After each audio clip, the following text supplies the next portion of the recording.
সমালোচকরা মজা করে একটা কথা বলে থাকেন প্রায়ই, মৌসুম শুরুর আগেই নিজেদের জন্য একটা শিরোপা রেডি রাখে ফুটবল ক্লাব বার্সেলোনা। যদিও রেকর্ড বলে ভিন্ন কথা। হুয়ান গাম্পা ট্রফিতে মাঝে মধ্যেই হোঁচট খেয়েছে বার্সা। সবশেষ মৌসুমেও মোনাকো ছিনিয়ে নিয়েছিল ট্রফি। এক মৌসুম পর সেটাই পুনরুদ্ধার করল হ্যান্সি ফ্লিকের দল। ইয়োহান ক্রুইফ স্টেডিয়ামে স্পষ্ট ফেভারিট হয়ে মাঠে নামে বার্সেলোনা। ২১ মিনিটে ফার্মিন লোপেজ গোল করে এগিয়ে দেন দলকে। ৩৫ মিনিটে আবারও ঝলক দেখান স্প্যানিশ অ্যাটাকিং মিডফিল্ডার। ২-০ ব্যবধানে এগিয়ে যায় স্বাগতিকরা।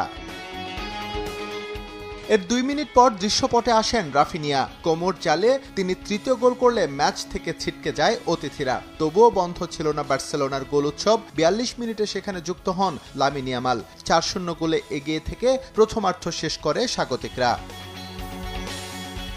বিরতির পর মাঠে নেমে জোড়া গোল পূরণ করেন ইয়ামাল। এরপর আর গোলের দেখা পায়নি বার্সেলোনা। সে চেষ্টাও বোধহয় করেনি টিম ম্যানেজমেন্ট। ব্যবধান বাড়ানোর বদলে মোটামুটি পুরো স্কোয়াড বাজিয়ে দেখেছেন হ্যান্সি ফ্লিক। ফুটবলার বদল করেছে কোমৌ, তবে গোলের দেখা পায়নি আর কেউ। শেষ পর্যন্ত ৫-০ ব্যবধানের জয়ে হুয়ান গাম্পা ট্রফি ঘরে তোলে বার্সেলোনা। এদিকে মেজর লিগ সকারের ম্যাচে ইনজুরির কারণে লিওনেল মেসিকে রেখেই অরল্যান্ডোর মাঠে খেলতে যায় ইন্টার মায়ামি। প্রতিপক্ষের সবচেয়ে গুরুত্বপূর্ণ ফুটবলারের অনুপস্থিতিতে বেশ আত্মবিশ্বাসী হয়ে মাঠে নামে অরল্যান্ডো সিটি। খেলার মাত্র ২ মিনিটেই লুই মোরিয়েলের গোলে লিড নেয় তারা। যদিও এর মিনিট ৩ পর ইয়ানিক ব্রাইটের গোলে সমতায় ফেরে ইন্টার মায়ামি।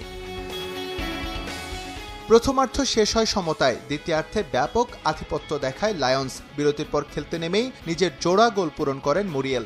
৫৮ মিনিটে স্কোর লাইন ৩-১ করেন মার্টিন ওয়েদা। আর ম্যাচের শেষ দিকে মার্কো প্যালাসিচের গোলে হাফের মাসচেরানোর দলের বিপক্ষে ৪-১ ব্যবধানের জয় নিশ্চিত করে অরল্যান্ডো সিটি।